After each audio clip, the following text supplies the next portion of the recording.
It's hour number 2 on Sports Talk, but it's also a chance for us to bring Coach Mark Lowry back with the Mark Lowry Radio Show, not to mention a very special guest today.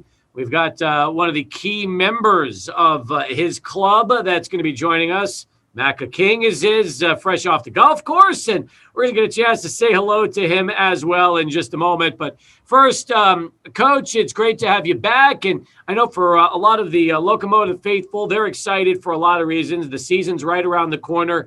And also the fact that getting word there will be 70% of the club that's going to be allowed at all the matches this year for home matches to start. That's huge news for you, especially after what you dealt with a year ago with such limited or no fan attendance. Yeah, it's good to be back, Steve. Thanks for having us back on. And yes, 70%. It's going to seem like a big difference from last season when I think we were at, maybe 1,500 people in the stadium at one point. And I mean, 70% of a 9,500 seat stadium gets you up there into numbers that can make a massive difference on game day for us. No doubt. And I know the fans are excited about that because now they get a chance to watch both Locomotive's action and also Chihuahua's baseball as well, because you're going to actually start within 5 days of each other. Your first match will be on the 8th. They start on the 13th for a home opener. So a lot of reasons for, I think, both fans to get excited. And let's be honest, that ballpark has been collecting dust over the last 5-6 months. There's been nothing to do. So now we get a chance to dust off the seats and get everybody back in where they belong.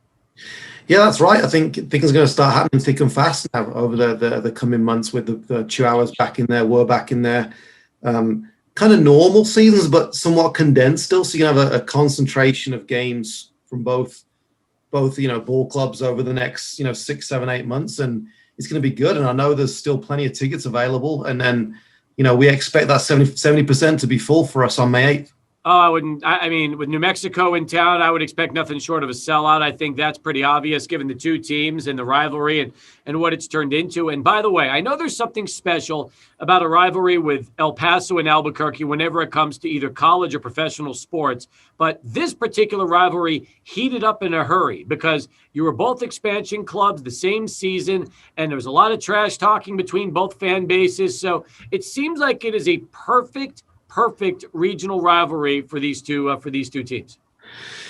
It is, and I think fortunately and unfortunately, the way that last year kind of shaked out, playing each other 4 times, has added to that. You don't usually get that in a season, but when you put rivals on the field 4 times and in a very short space of time, it only heats it up and brings things to boil a little bit more. And big games as well. The semifinal last year, to beat them in penalty kicks was a big one. So it's not just the actual rivalry. We've been put together and matched up in some big moments that, fortunately for us, we've been on the winning end of most of those moments, and we want to make sure it stays that way on May 8th. Now, we've got a lot to cover on the next hour or so as we talk. We'll take questions from fans and everything else. But first, I want to get to our player guest here. And tell me a little bit about Macca and where you first had the opportunity to get to know him and bring him here to El Paso to be a member of Locomotive FC. Well, like you said, I brought him in to do some trash talking against New Mexico. Talking a lot, so that's why I brought him here. It's an interesting story. Obviously, Brian Rebellum was our right back for a while. He was very successful. He was, rated highly in the league. He was doing a great job. And I just felt that being able to move Brian into midfield would be the right thing for the team. I just had an instinct, a gut feeling that we needed Brian's profile in the midfield, along with Richie and Nick and Chapper and those guys. Brian gives you this extra athleticism and that I felt, and the intensity he brings and his skill set kind of matches up nicely with the likes of Nick and Richie. So I've been wanting to do that for a while, but to move Brian out of that right back slot, I needed a right back that was as good as Brian and could come in and add to the team and make us better as well. So I waited a little bit, and then I got a phone call from, Macca's agent, who, I'm pretty close to as well.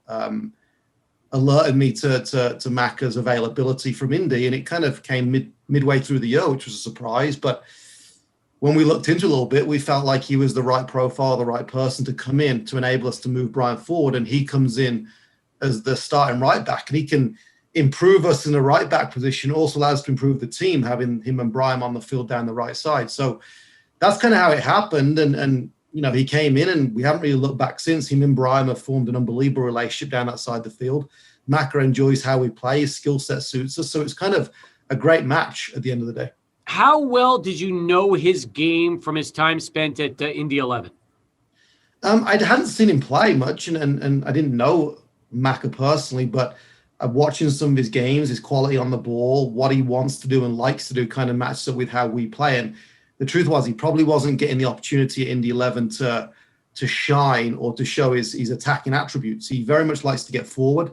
And at Indy, I feel like they were holding him back a little bit, playing him out of position every now and again, but kind of they put some shackles on him that I think we when he came here, we kind of took them off, and he became this attacking threat down the right side. I knew he had the quality. We saw some of his assists at Indy, some of the crosses he put in the box was what we were kind of lacking down that right side of the field. So, like I said, I hadn't seen him play much, but what I did see and the research we did, it was the type of right back we wanted here. Not to mention that physical style, which I'm sure fits right into your system and exactly what you're looking for. Yeah, absolutely. He likes to mix it up, and I know him being English, that was I said that was an appeal to me. I similar backgrounds, kind of, so I know how he thinks and how he plays, and he's got this technical ability. But I also know when you come from where Maka's come from, you're able to kind of pair that with a physicality and an aggressiveness that we like in our team. And we've had success with Andrew Fox being down the left with kind of the same type of makeup. So I knew Maka would come in, he'd fit in culturally. It'd fit into the locker room, but it was also fit in, tactically and technically on the field. Maka, was it as easy a transition for you when you first arrived in El Paso, as Coach talks about, coming right in and kind of getting the system down and learning everything you needed to play here? Yeah, I think playing-wise, it suited me to a T. Like, I love the way we play out from the back and the football stuff.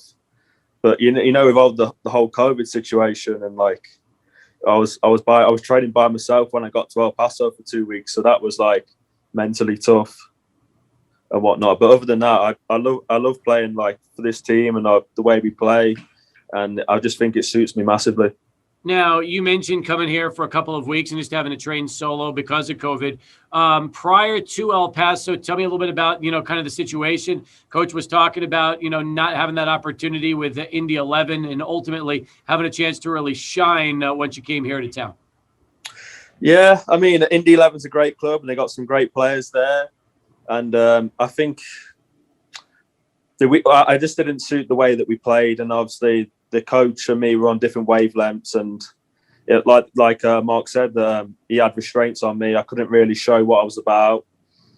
And I think even when I did, he didn't fancy it. He didn't really like my game. So it all worked out in the end. Mark, I see so many examples of this with you, though, where you find players and you develop them and take their skill sets and apply them here, and all of a sudden they blossom. And what is it you see about players when you're watching their games and watching their skills and realize, wow, you know what? We can do so much more with that player in El Paso than what they've shown previously. I think it comes down to the system and the model that we have in place. That comes first. I mean, you have to have an idea and know what you want the team to look like. And then you can go find the pieces, being the players that can come and fit into that. You're not trying to put square pegs in round holes. When you know what that hole looks like and what type of player you need to fill that hole, it makes the recruitment a little bit easier. So, like I said, with the right back slot, we needed someone that could attack, get forward, put good cross in the box, but also be physically, competent defensively and be aggressive defensively. And Maka suits that. So it was really about the philosophy and the identity comes first, and then you're able to go find the players that fit into that. It doesn't work the other way around. You can't bring the players and then figure out how to play. I feel like once you know what you want from the team, it's easy then to go find the parts to build that machine. Maka, even though you grew up in England, you played some college soccer out in Georgia. So tell me about what that experience was like for you and making the trip here stateside and kind of adjusting to a college soccer from really, European background. So we actually, I played for a small college team in D2 in Georgia, mm-hmm. and the coach was actually Scottish. So it was like playing like for a coach back home, and he was very much like how we play here at El Paso. We play out from the back, but he also demanded off the ball like physicality and some like big tackles. Like we had like not big players, but like for college, we had like a lot of like people that grew up in academies all over the world. So we had a very international based team, and we play similar to how we do here at El Paso. How do you find you? How do you take a guy and pluck him out of where you were from and bring you over here to Georgia of all places? So I actually went for a agency. Once you leave England and decide you want to come over to America, there's like different types of agencies that get you on the college system. Was it a difficult decision to make that choice? Because once you do it, chances are you're going to be here for a while, and you've played professionally in the States. I mean, had you given a lot of thought to staying in England and trying to become a professional over there?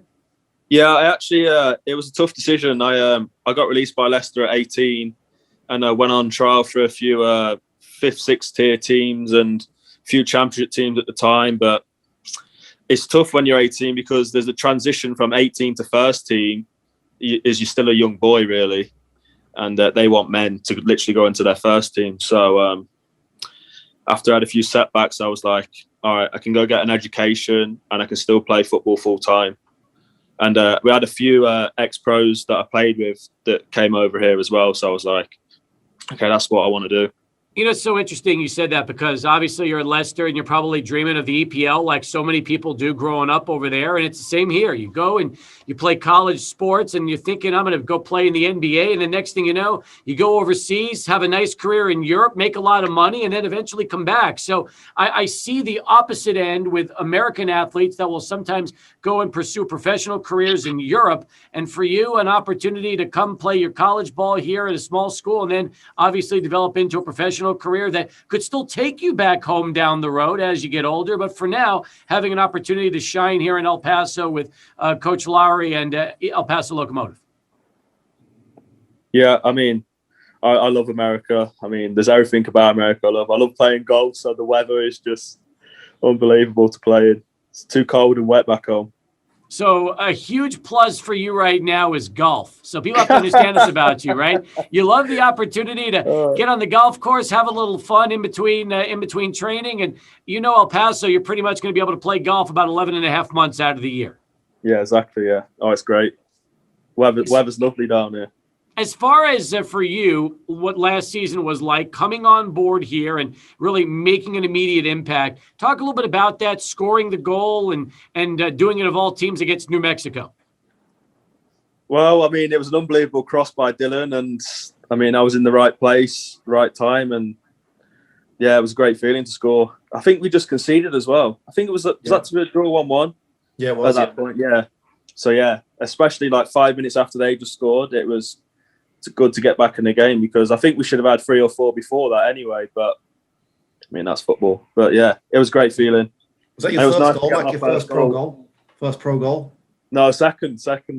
Okay. Did you give him the game ball after it was over, Coach? No, I'm still waiting for it. He's supposed a hat trick. He'll get after his hat trick.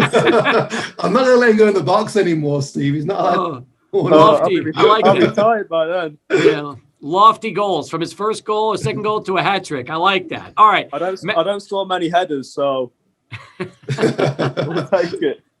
All right, Macca, stick with me for a little bit. We'll come back. We'll continue our conversation with you, and then we'll get more with Coach Lowry as Sports Talk continues. But first, let's get right back over to Charlie 1 and get this traffic update. Welcome back, both Mark Lowry and Macca King, as we continue our conversation, which is going live on Facebook via El Paso Locomotive FC and their official Facebook page with both Coach Lowry and Macca King. Coach, you've talked a lot about Macca and where he fits into the equation. How about this offseason? You've restructured a little bit and made some new additions. With everything you have in place, especially through the exhibition matches right now, and where do you see Macca in this 2021 campaign and how he just continues to develop his game for your club? I've seen him on the bench a lot. I was just about to say he's put you on the spot here. You knew that was coming. He'll be fetching me water during the game. He'll be giving me the water during the game. So, as I said, him and Brian have built a really good relationship down the right side. And it's a strength of our team, actually, that they both understand each other very well. Brian being comfortable at right back when Maka goes forward, Brian can fill in. It's just a real nice dynamic they have. So I just see that relationship growing, both getting better at their jobs individually, but also together, that relationship. So, I think, Maka this year, I think he'll want to add a couple more assists and maybe a couple more goals to his name. I think that's a big target of his. He's an integral part of the back four. He'll be a big player for us on May 8th and going forward through the season. I mean, that's just the facts. That's the reality of it. He's established himself in that back line, and it's his job to make sure he keeps that spot, obviously. But if his performances are what they were like last season, then I have no doubt that he'll do that. By the way, Coach, I've seen how much game balls cost. You better ask for a raise if you're going to start handing out game balls for goals in big moments, right? Those things are not cheap. They're not cheap, and we got a few more players this year that can score some big goals in big moments as well, as you kind of alluded to. We've added some additions, a lot of firepower in the team this year. Maka, what are your thoughts on the club itself, or really what you've seen thus far through the exhibition season versus kind of the group that you were with last year? I'd say on the whole, we're a much better team. We've added the pieces that we needed. And I just think outside of that, we've got a great bunch of guys. Like, everyone gets on well. Like, everyone stays after training, has lunch together, and just like doing things outside. Like, there'll be 6 of us go to the coffee shop, or So we've got a good bunch of guys. Everyone's like, if you need anything, you can text anyone, and they will help you. Nice. As far as you're concerned, did you get a chance to go home during the off season and spend a little time with friends and family? Yeah, I was home for too long, actually. How long is too long? Well, I went home the start of December, and obviously because of COVID and getting visa situations sorted, so I actually did a tour of the world before coming back to Paso. Very nice. So where'd you end up visiting? Where'd you go to? I went to Poland. Yeah. Wow, very nice. Had you been there before? No, it's my first time. What were your thoughts? Never go back. Never going back. All right, so that was going to answer my next question. I was going to say, what are your thoughts of Poland? You probably thought it was very. I mean, obviously COVID, couldn't eat out in any restaurants. I did a lot of museums, which is not my thing to do, but it was cold. You have a significant other who took you to Poland? Is that what brought you there? No, I went by myself. Oh, really? So we had to get his visa from there. We had to get his visa from Poland. Days. Oh, Mark, how does that happen? How did you, of all places, how was Poland the place to get a visa? It was the quickest place because of COVID. A lot of U.S. embassies have closed or kind of short-staffed, so that the appointments are backlogged until July, August. A lot of them. So Poland was the quickest route to getting back to the U.S. Unbelievable. All right, so Maka, you travel to Poland to get your visa. You end up sticking around a little bit and decided, thanks, Coach. I'm checking this off the list. I'm not going to be heading back anytime soon. Yeah, it was a lonely 12 days. I walked about 10 miles a day. Well, at least you kept in good shape. That's all. Nothing wrong with that. Did you get a chance to stay pretty active during the off season and kind of prepare yourself physically for the upcoming year? Yeah, I mean, likewise, England's very tough on the COVID rules. We weren't allowed like 10 miles outside your house, and if you go to the park with like people that are not in your household, you're getting a fine or the police coming after you early. But yeah, I have a gym in my house, so I was lucky enough to get on the treadmill and just do a few weights. What's your beer of choice when you're back home in England? Oh, beer of choice. Anything that's in front of me. If I have to choose one, I actually really like Mexican beers. Really? I like a Modelo, yeah. All right, very nice. So you've acclimated yourself well to the area. You come in here, you like the Mexican beer. It's good. The pubs are here, all right, and the soccer club's not too bad either, right? Yeah, very decent. Yep.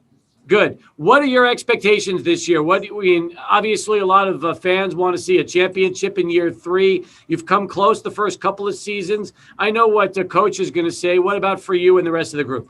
I mean, everyone wants the same thing. We've been there twice now. We've been so close twice. And And that's what we all want. That's the end goal, really. We work every day in training, and obviously each win is going to get us there. Do you feel like there's still a lot in your game that fans have not had a chance to see yet that you're going to get to really showcase yourself as soon as you get off the bench and get to play a little bit more for the team this season? They won't be seeing much in 10 minutes if that's the case. But yeah, I'm hoping to add a few more goals and assists this year for sure. That's my goal. I think all around my game, it's decent. Obviously, there's areas that I can improve on, but I think the final third, scoring and getting a few more assists is what I want to improve upon this year. Fantastic. And if any of my listeners need an extra golfer to take to the course, should they look you up and give you a call so you can get a chance to play with them? Absolutely. All right. I'll play before a game if you want. What do you shoot? What's your score mostly, Mac? My handicap's 10, but I've not been playing to 10. Been playing to about 85, 86. Okay. That's pretty good. 10 handicap is excellent. So that tells me that when you're not on the pitch, you're probably going to be on the links someplace. What's your best part of your game? Your drives, your short game, your putting. What would you say? My irons for sure. I'm very straight off the tee. Putting's not the best. All right. So looking at 2-3 putting. I did buy a putting mat to help me with that, but it's not helping me at all. Coach, you have any golf tips, any putting tips for Macca before we let him go? No, I don't. Because that is the hardest part. I'll get me practicing on the bench, though. Played. All right. Well, listen, Macca, thanks for the time. We wish you nothing but the best, and we appreciate you jumping in on the Mark Lowry Radio Show and joining us today. Oh, thanks for having me. Appreciate it. Thanks, Macca. See you tomorrow. Cheers. All right. From Macca King, we're going to get right back to Coach Lowry in a moment. But first, let's send it back to Adrian. He's standing by and has this in-show Sports Center update for us. Thank you very much. We're back right now on the Mark Lowry Radio Show as we keep things moving, 33 past the hour. Coach Lowry joining us live via Zoom. And our thanks again to Macca King as well. By the way, Coach, Macca is hilarious. We loved getting a chance to talk to him. And I could tell just by listening to the way you were talking to him, he's got an unbelievable sense of humor, unbelievable personality. And those kind of guys are great because they keep the locker room loose, but they also know when to turn it on. And obviously, he's been one of those leaders for you, making a big impact. Yeah, Macca's a good lad to have around. He's definitely, what I think it's an American term, that a gamer. Come game day, he turns it on. You give him a bit of room during the week to be Macca, and he can be serious when he needs to be serious, but he knows when to have a joke, when to lighten the mood. So he's good at recognizing and understanding the line between when it's time to flick that switch into game mode and when it's time to build more lighthearted and have a bit of fun.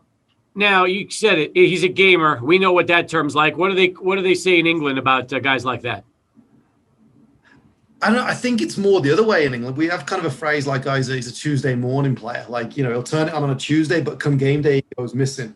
Mac is very much, I wouldn't say he's completely the way around because he trains well, but, he definitely enjoys the game day and that moment kind of when he gets out there and there's opposition, he turns it on, he's aggressive, he wants to win, he's desperate to win everything he does. So he understands the boundaries, he understands how to operate during the week to get the best out of himself on a Saturday. Tell me about the trip to Dallas and your two games that you had a chance to play, the preseason friendlies against North Texas SC, and how that worked out. Last time we talked to you, you were getting ready to make that trip, and you were telling us a little bit about it. How did it end up going all in all? Yeah, really good. It gave us a chance, over two games to get everybody 90 minutes, which was the goal of the trip. In the first game, we put out a really young team. We took 4 or 5 academy guys with us. We had, including Diego, who obviously everyone knows, we had 6 teenagers on the field in the first game. Sprinkled in there a couple of the pros. Leandro played, Aaron played in that game to get their 90 minutes in. But it was a really young team. So that was good to see those kids out there, and they did great. They did a phenomenal job. They really did. And then the second game, we obviously had more of an experienced lineup on the field, more consistent pros across the board, and we put 4-0 up on a strong North Texas team. So probably everything we wanted from the trip we got. especially when you look at who produced for you. 2 goals for Dylan Mars and also 2 goals for Aiden Apodaca, one of the newcomers. So, Dylan has been with you, and he did so well last season. I kind of think that Mares is going to be able to take it up a notch this season. We have those kind of expectations. But Apodaca is a guy that fans don't know a lot about yet. He seems like the kind of player that will make his presence felt pretty quickly. Yeah, 100%. Did Dylan, I think, in year 2 now, we'll see an even better Dylan than last year. I mean, last year, his first year in a COVID year, a stop-start season is always difficult. But he did a great job, obviously, put some points on the board for us and do what he needed to do. But I think we've already seen a growth in Dylan's game and how he fits in and how comfortable he is here now. So we'll see even more of Dylan Maras this season and how good he can actually be. Then Aiden, new guy, comes in. Goal scorer, just a pure goal scorer. He's a machine in front of goal, and he's scored already 5 or 6 goals this preseason for us. We've never had a player do that. It's what you wanted. It's what you told us you were looking for this offseason. You want somebody that can put the ball in the back of the net consistently. And really, if there's one thing that your clubs have lacked over these first 2 seasons, it's that kind of player. Yeah, and that really does come down to the recruitment and bringing the right players in. Like I said earlier, guys that have the ability and the knack to do that. And, not just that ability, but how they do it within our system, right? They've got to have the right skill set to be able to do it in our system. And we think with Aiden and Solniak that we brought in this year, we've got guys that can do that, obviously coupled with, Aaron Gomez, who's still Leandro Carrillo, who are proven goal scorers as well. So, we know those guys can get goals. It's a case of now managing them, getting them the right time on the field to be able to do that. Meanwhile, you've played 8 preseason matches already. Is that and you got one more coming up against Real. Is that a normal number, 9 matches to get ready for a season, or are you playing a few extra this year since we're starting a little later than normal? Yeah, I'll be honest, Steve. We're really disappointed in the schedule we were given. We planned the preseason out with a start date of the latest May 1st, which would be this coming weekend. We actually expected to play on April 24th. That was a date that we presented to the league. We would like to play our first game on April 24th. So when the schedule comes out and we see that we're May 8th, that kind of threw a little bit of a spanner in the works. It extends the preseason, an extra 2 weeks, which we didn't anticipate. So, we're ready to play a season game now. The Dallas trip was meant to be our last hurrah of the preseason schedule, and then we'll go roll right into the season from there. So we've got to find ways to keep ourselves motivated and ready for May 8th. I'm confused because I know there's a ton of teams in this league that make up the USL, but I also thought that everybody normally would start the same weekend like a lot of leagues do so that everybody's on the same footing and you're not going to be 2 weeks behind some of the other clubs in this league. Yeah, it usually is that way. I think that's it's a product of COVID as well. Clubs, everyone's in a different situation. Every state's in a different situation when they can open things up, when they're comfortable getting out there on the field. So, but for us, we've got a great club, a great organization. We were ready for April 24th. We said we'll be one of the clubs that can go early. We're ready for that start date. We've got a great organization, a great stadium, great ownership that can get us on the field on April 24th. And that's what we want. So, yeah, it was disappointing with the schedule, but we're having to make the most of it and find games, an extra game or 2 to keep us in shape. Now, Coach, so let's come back. Let's talk about some of your new signings that you've announced since we've last spoken. We'll talk about those 3 and really what's to come here on May the 8th. So we'll wrap things up on the Mark Lowry Radio Show next as we continue here on 600 ESPN El Paso. Mark Lowry Hour on Sports Talk. I'm Steve Kaplowitz, joined by head coach, technical director, Mark Lowry. Coach, a lot of new additions announced over the last week or 2. And one big name that was re-signed that I know fans are going to be excited about is Aaron Gomez, the extended loan from FC Juarez. He's been a part of this club now for all 3 seasons, and he's had a chance during the preseason to score a trio of goals, and obviously somebody you're looking for big consistency here in season number 3. Yeah, it's a big year for Aaron. We're ecstatic to have him back. Great guy off the field, incredible member of the group, super talented and hardworking on the field. So big year for Aaron, big year for the club, and we think Aaron's going to play a massive role for us. Again, how about Marco Canales? You signed also on loan from FC Juarez. Tell me about him, 19 years old and a member of FC Juarez U20 squad. Yeah, I mean, look, anything we can do over here to bring the two clubs closer, to draw attention, positively to what we have down here between FC Juarez and ourselves, which is a very unique thing that we're very proud of. We're going to do. And Marco was an idea that we had. He's a young goalkeeper over there, not getting the game time. Maybe he can come here and on loan, obviously, and we can help his development. Ultimately, with the goal for him in a few years to get back over there and play in Liga MX for FC Juarez. Yep. And Javier Beaker's another one, right? I mean, these are guys that are El Paso natives that'll give you a chance to help back up Logan. So it's nice to know that you're giving a couple of local players an opportunity to get some valuable experience. Yeah, I think, Logan's really established himself as a top goalkeeper in the league. We believe he is the best goalkeeper in the league, frankly, and I have that belief and confidence in Logan. So these young guys, talented as they are going to learn a lot from Logan. Marco, still a very young goalkeeper, but he's going to come in as a number 2, and he's going to learn a lot from Logan, and he's going to hopefully push Logan a little bit, and that's part of Marco's development. The season gets started on May the 8th with New Mexico, and some things we haven't really talked about yet is some new matchups you're going to have. Teams that you're not, normally playing. We mentioned Indy 11 because that's both not just Macca's former team, but also Dylan Maras' former team. They're going to be coming here for the first time, and then you're going to get a chance to go out to Kansas City. So it's nice that at least we're going to see some new first-time matchups coming up here for 2021. Yeah, I do like that about this season, even though it's a slightly different schedule than the normal. Still, I mean, we have 32 matches, which is very much close to what we want and what we're used to. And then you sprinkle in a few unique opponents, which keeps fans excited, keeps us excited. See new faces, play against new teams, and Indians, SK, Sporting KC2 are going to be good opponents for us, and we're looking forward to those games. As far as the club right now, you said it, you're ready for the regular season. You don't want to keep playing more and more exhibition or preseason matches, but that's just the way the schedule has kind of worked out for you right now. Do you feel like your club is absolutely in regular season mode? Have you been flashing that over the last few weeks? Yeah, I think we've done some things that are further ahead than where we were last season. Not just last preseason this time last year, but things we were doing last season on the field. We've advanced past that already this preseason. We're a more dynamic team. We're scoring more goals, as you've seen some of the score lines. So we're doing some really exciting things.